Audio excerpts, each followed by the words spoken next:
Hello students, class 11 accountancy unit 7 financial statement हमारा चल रहा था, जिसमें हम डी के गोयल के बुक से प्रैक्टिकल क्वेश्चन सॉल्व कर रहे थे। फाइनेंशियल स्टेटमेंट का विदाउट एडजस्टमेंट का क्वेश्चन हम सॉल्व कर रहे थे। क्वेश्चन नंबर 1 to 13 तक हमने कर लिया है। 1 to 12 तक देखते हैं। क्वेश्चन नंबर 12 एंड 13, हाँ 13 तक हमने कर लिया है। आज जो है हम स्टार्ट करेंगे क्वेश्चन नंबर 14 से। चलिए तो देखते हैं क्वेश्चन नंबर 14 क्या कहता है। 13 तक हमने कर लिया है, 14 से स्टार्ट करते हैं। क्या कहता है क्वेश्चन नंबर 14?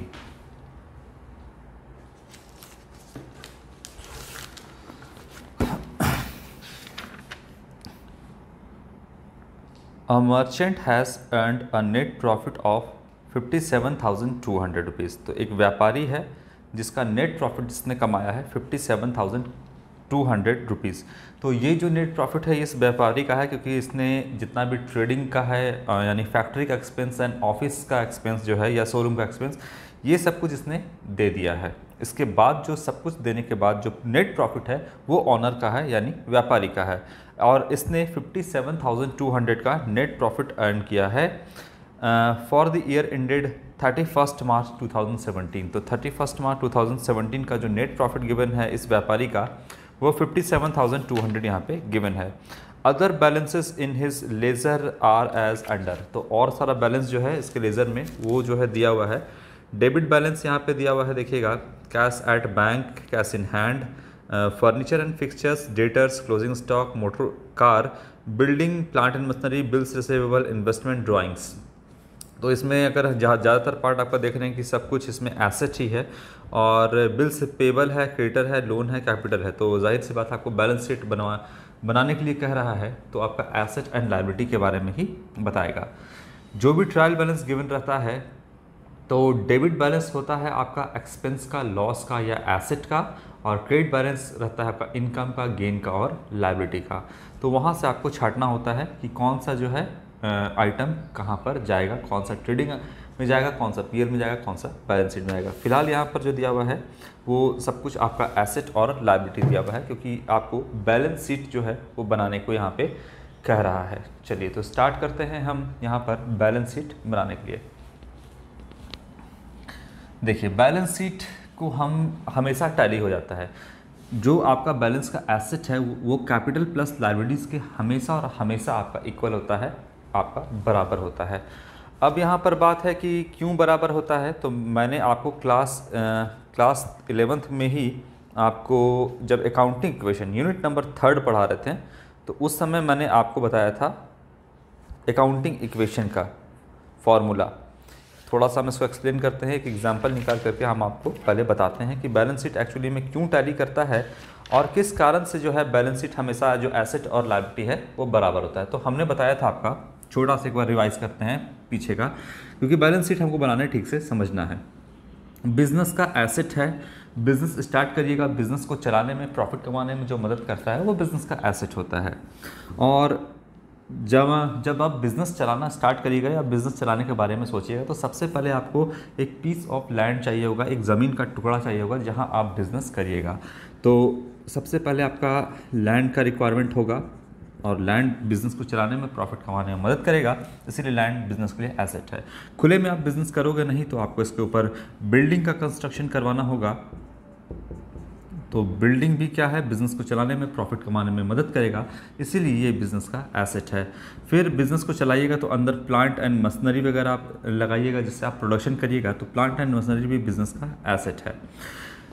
आप जो है जो भी वहाँ पर वर्कर वगैरह काम करेंगे वो ज़मीन पे बैठे काम नहीं करेंगे, उनके लिए फर्नीचर लगाना होगा, तो फर्नीचर भी बिज़नेस के लिए क्या होगा, एसेट होगा। अगर कंप्यूटर सिस्टम लगाना होगा तो कंप्यूटर सिस्टम भी बिज़नेस के लिए एसेट है।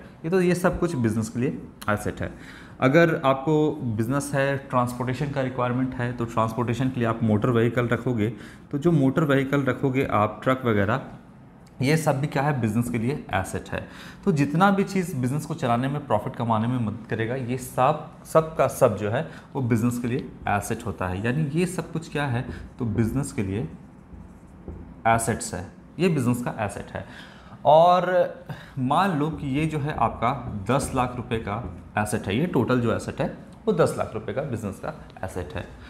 अब इसमें जो है ये बराबर होता है, किसके बराबर होता है, इसमें कुछ पैसा ये सारे एसेट को बनाने में, सारे एसेट को खड़ा करने में जो मालिक है बिजनेस का, जो ऑनर है बिजनेस का, वो कुछ पैसा लगाता है। अगर मालिक कुछ पैसा लगाता है तो उसे हम कहते हैं कैपिटल, जो बिजनेस के लिए इंटरनल लायबिलिटी होता है according to separate entity concept, बात बता चुके हैं।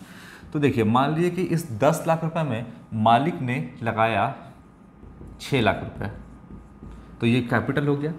तो बिजनेस का तो एसेट 10 लाख का है, मालिक ने तो लगाया 6 लाख रुपए जो कि कहलाया कैपिटल। तो बाकी 4 लाख रुपए आउटसाइडर से लिया होगा मालिक ने। बाकी जो 4 लाख रुपया है इस एसेट को बनाने के लिए वो आउटसाइडर से लिया होगा, बैंक से लोन लिया होगा, किसी थर्ड पार्टी से जो है वो लोन लेकर के, यहाँ पर किसी फाइनेंशियल इंस्टीट्यूशन से लोन लेकर के इसने इस बिजनेस के एसेट को परचेज किया होगा। तो इसे कहते हैं हम लायबिलिटीज़। ये हो गया आउटसाइड लायबिलिटीज़ और ये है इंटरनल लायबिलिटीज़। तो बिजनेस का जो एसेट है वो हमेशा और हमेशा कैपिटल प्लस लायबिलिटीज़ के बराबर होता है। क्लियर है? इसे हम कहते हैं अकाउंटिंग इक्वेशन, और इसका दूसरा नाम बैलेंस शीट इक्वेशन भी है। क्यों है बैलेंस शीट इक्वेशन, यहाँ पे हम समझते हैं। देखिए ये बिजनेस के फाइनेंशियल पोजीशन को दिखाता है बैलेंस शीट। अब हम जो बनाते हैं आप लिखते हैं एज एट, जो भी डेट होगा 31 मार्च 2017, 18, 19 जो भी। यहाँ पर फॉर्मेट क्या है बैलेंस शीट का,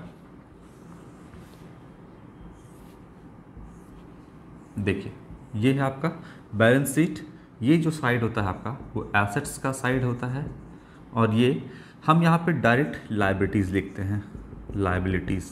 अब इसका मतलब हम थोड़ा सा आपको समझाते हैं। यहाँ अमाउंट होगा और यहाँ पर भी अमाउंट है। लायबिलिटीज़ इसीलिए लिखते हैं कि इस लायबिलिटी, कैपिटल भी तो इंटरनल लायबिलिटी है, क्योंकि ऑनर और बिजनेसमैन दोनों एक ही बात बोलती है, बिजनेस और ऑनर दोनों अलग अलग है। तो बिजनेस और ऑनर चूँकि दोनों अलग अलग है, दोनों को सेपरेट समझा जाता है, इसीलिए जो ऑनर पैसा लगाता है बिजनेस में वो कैपिटल होता है। और बिजनेस के पॉइंट ऑफ व्यू से अगर सोचें तो कैपिटल इंटरनल लायबिलिटी है, बिजनेस के पॉइंट ऑफ व्यू से सोचें तो ये अमाउंट जो है वो आउटसाइड लायबिलिटी है, बाहर से लिए गए हैं। हम यहाँ पर आप जनरली देखोगे क्वेश्चन में कि आपका यहाँ पर लायबिलिटीज़ लिखा है।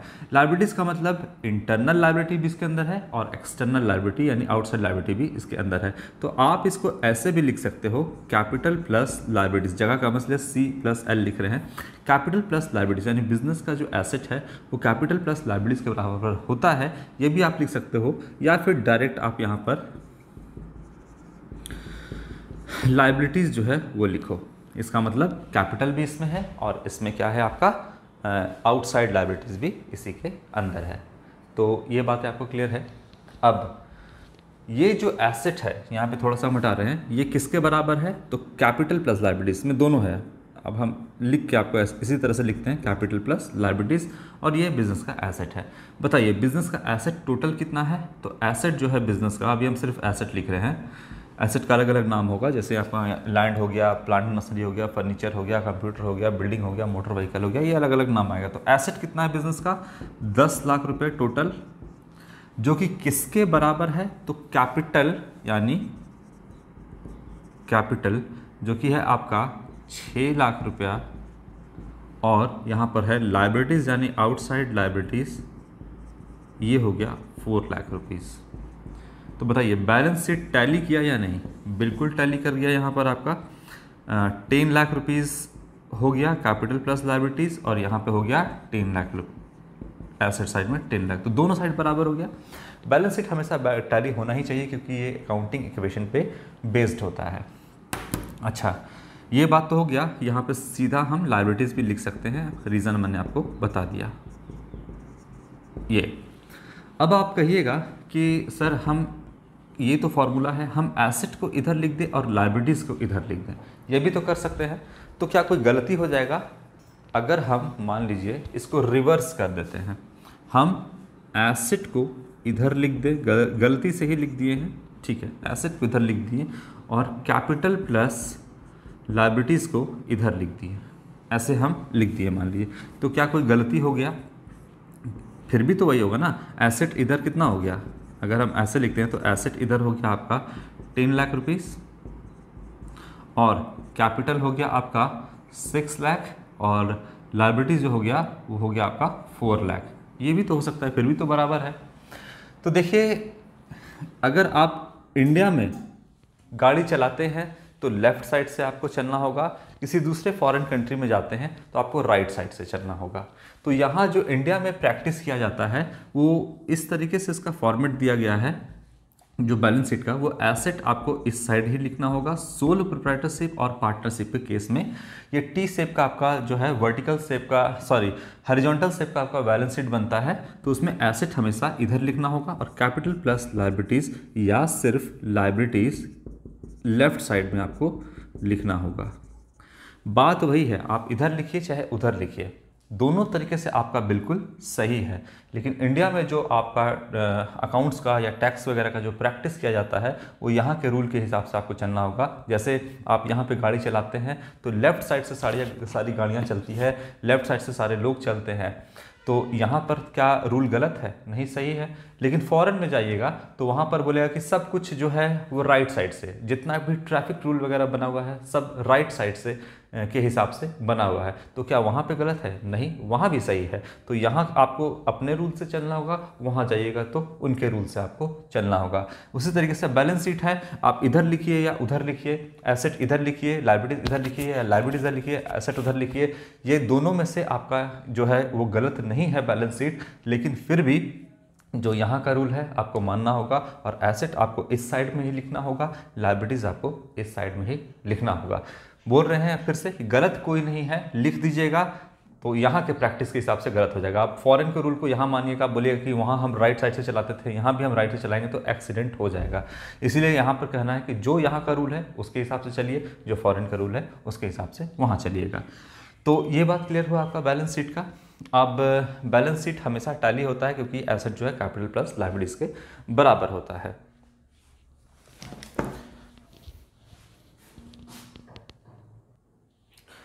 अकाउंटिंग इक्वेशन पे हमने जो है क्वेश्चन भी सॉल्व किया था बहुत सारा, तो क्वेश्चन तो आपको सॉल्व करके भी हम नहीं दिखाएंगे, सीधा हम क्वेश्चन पे आते हैं, बैलेंस शीट आपका बनाते हैं।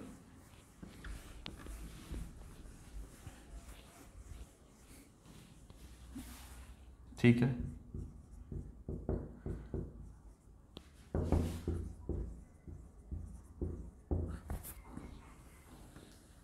चलो एक आध क्वेश्चन अकाउंटिंग इक्वेशन का ही देख लेते हैं। स्टार्टेड बिजनेस विद कैश, तो कैश आपका एसेट है इसलिए यहाँ पर आएगा कैश, और स्टार्टेड बिजनेस विद कैश, तो बिजनेस स्टार्ट किया है तो क्या होगा आपका कैश बढ़ेगा। मान लो 1 लाख रुपए लगाया है तो 1 लाख का कैश और 1 लाख का यहाँ पर क्या होगा कैपिटल बढ़ेगा, ऑनर का पैसा जो है वो बढ़ेगा यहाँ पर। तो कैश 1 लाख और कैपिटल यहाँ पे 1 लाख, लायबिलिटी क्या होगा 0। तो देखिए एसेट में कैश जो है 1 लाख इधर और लायबिलिटी साइड में आपका कैपिटल 1 लाख का है, लायबिलिटी फिलहाल आउटसाइड लायबिलिटी 0 है, कैपिटल आपका क्या है 1 लाख है। तो ये जो है आपका इक्वेशन टैली कर गया, एसेट जो है कैपिटल प्लस लायबिलिटीज के यहाँ पे बराबर हुआ।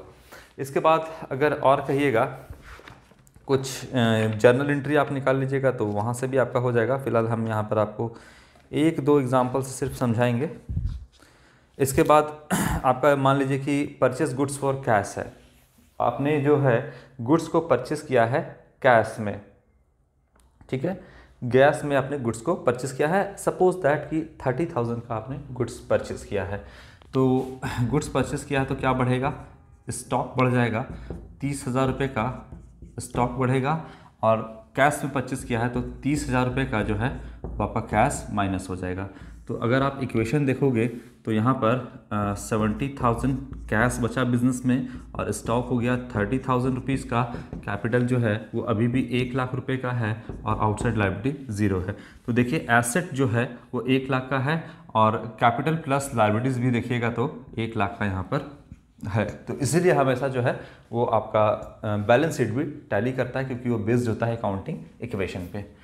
फिलहाल 1-2 एग्जांपल से आपको समझ में आ गया।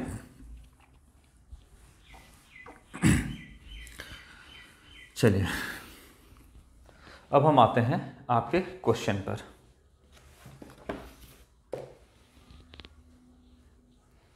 क्वेश्चन नंबर 14, चलिए। Balance sheet.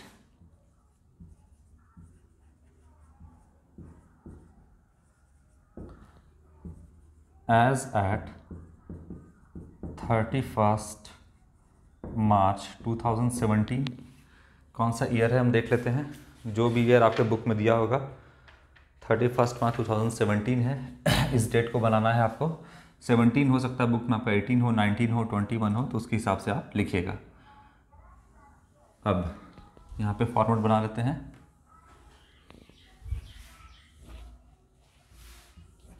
यहाँ के रूल के हिसाब से एसेट जो है वो राइट हैंड साइड लिखना है। ये हो जाएगा आपका एसेट्स, ये हो जाएगा आपका यहाँ पर अमाउंट। इसमें डेबिट क्रेडिट नहीं होता है क्योंकि बैलेंस शीट कोई अकाउंट नहीं है, ये एक स्टेटमेंट है। और यहाँ पर भी आप लिखिएगा अमाउंट, और ये हो जाएगा आपका लाइबिलिटीज़, जिसमें दोनों चीज़ है, कैपिटल प्लस लाइबिलिटीज़। चलो, इसमें डेबिट क्रेडिट नहीं लिखेंगे क्योंकि बैलेंस शीट जो है आपका एक स्टेटमेंट होता है। सबसे पहले आपका क्या क्या दिया हुआ है, कैश इन हैंड दिया है, कैश एट बैंक दिया हुआ है आपका, ये सब कुछ आपका दिया है, ठीक है। तो इसको आप बना सकते हैं करेंट एसेट करेंट लाइबिलिटीज़ के अंदर, हेड में भी आप रख सकते हैं। तो हम इसको अभी फिलहाल डायरेक्टली बना रहे हैं। कैश एट बैंक है, कैश एट बैंक है बिजनेस में, ये आपका करंट एसेट होता है। बिजनेस का पैसा बैंक में जमा है तो ये करंट एसेट है। मतलब वो एसेट जो एक साल के अंदर कैश में कन्वर्ट हो जाता है उसको हम करंट एसेट बोलते हैं। या तो वो ऑलरेडी कैश में होता है या वो एक साल के अंदर भीतर वो कैश में कन्वर्ट हो जाए, उससे हम करंट एसेट कहते हैं। और जो एक साल के बाद हो या आपका एक साल से ज़्यादा का समय ले, वो आपका फिक्स्ड एसेट कहलाता है। सेम चीज़ लाइबिलिटी के लिए भी है। करंट एसेट वो लाइबिलिटीज़ जो एक साल के भीतर आपको पे करना है, करंट लाइबिलिटीज़, और एक साल के बाद जो आपको लाइबिलिटीज़ पे करना है वो long term liabilities, fixed liabilities, वो उसके हेड में आता है। तो कैश एट बैंक यहाँ पर करंट एसेट है।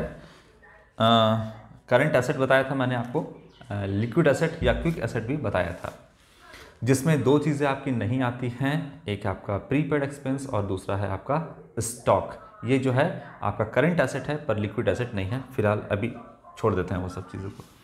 तो करंट एसेट में हो गया आपका करंट कैश एट बैंक यहाँ पे, और हो गया 4800 रुपीज़ कैश इन हैंड, ये भी करंट एसेट की कैटेगरी में आएगा। हेड लिख देना करंट एसेट, इसके नीचे ये सब कुछ लिख सकते हो, कैश इन हैंड।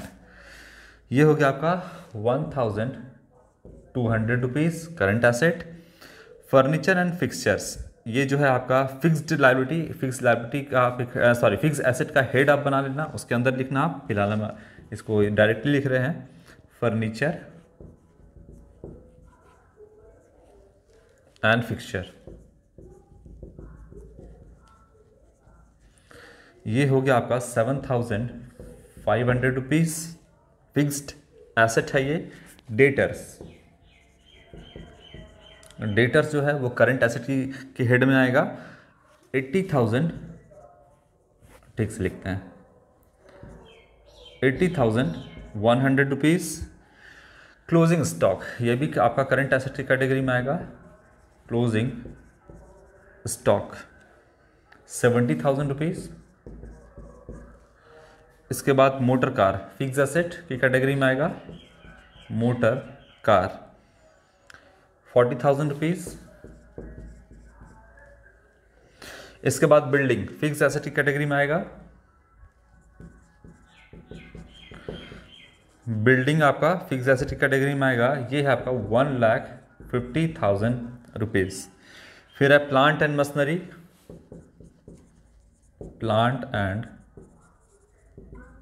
मशीनरी, ये भी आपका फिक्स एसेट की कैटेगरी में आएगा, 1,20,000 रुपये।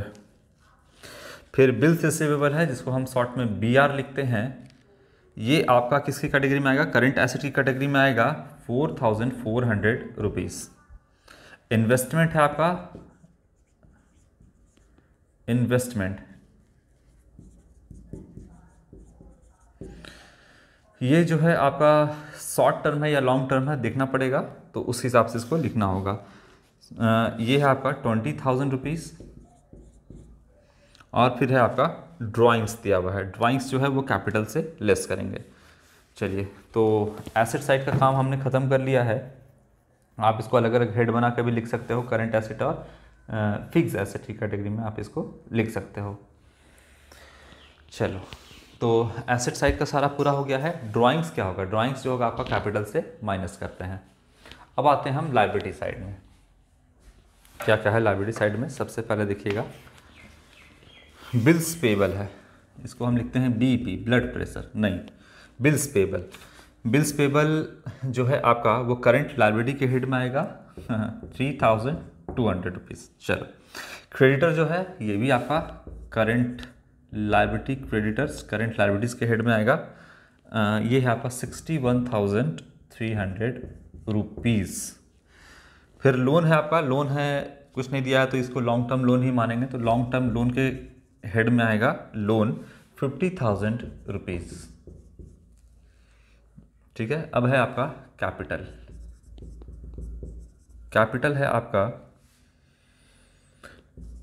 इनर, अभी अंदर के बाहरी आउटर कॉलम में लिखेंगे 3,32,300 रुपीज़। जाहिर सी बात है, कैपिटल हर बार बिजनेस में कोई इन्वेस्ट नहीं करता है, लगाता है, बल्कि एक profit is a source of additional capital.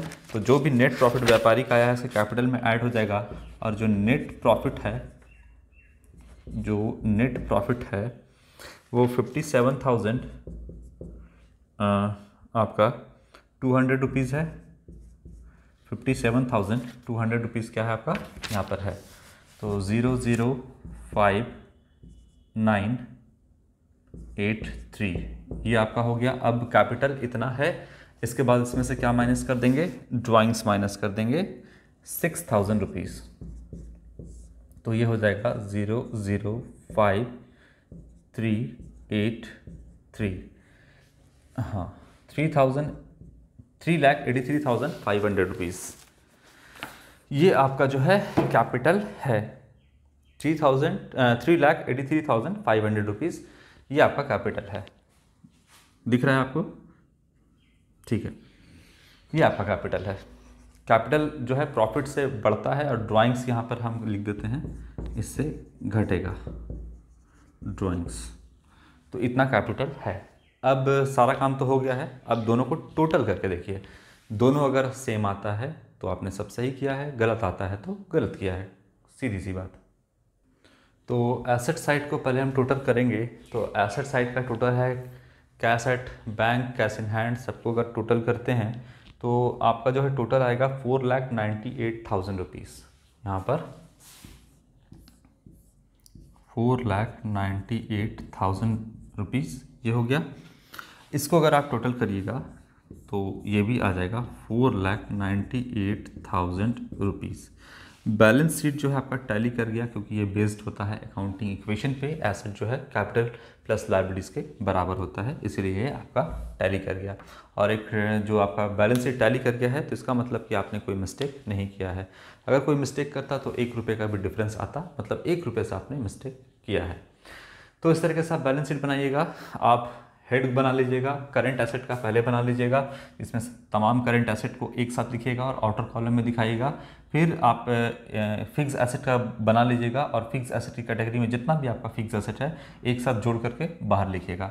उसी तरीके से करंट एसेट का बना लीजिएगा, और करंट आपका फिक्स्ड लायबिलिटी या लॉन्ग टर्म लायबिलिटी का यहाँ पर एक अलग से बना लीजिएगा। ठीक है, इसके बाद जो है आपका यहाँ पर देखिएगा डेटर है आपका, और बिल्स रिसीवेबल है। तो इन दोनों को कलेक्टिवली मतलब एक साथ कहें तो इसको हम ट्रेड रिसीवेबल कहते हैं, और बिल्स पेबल और आपका क्रेडिटर है, इसको अगर आप एक साथ बोलिएगा तो इसको बोलेंगे बिल्स पेबल। यहाँ पर बैलेंस शीट आपका तैयार है।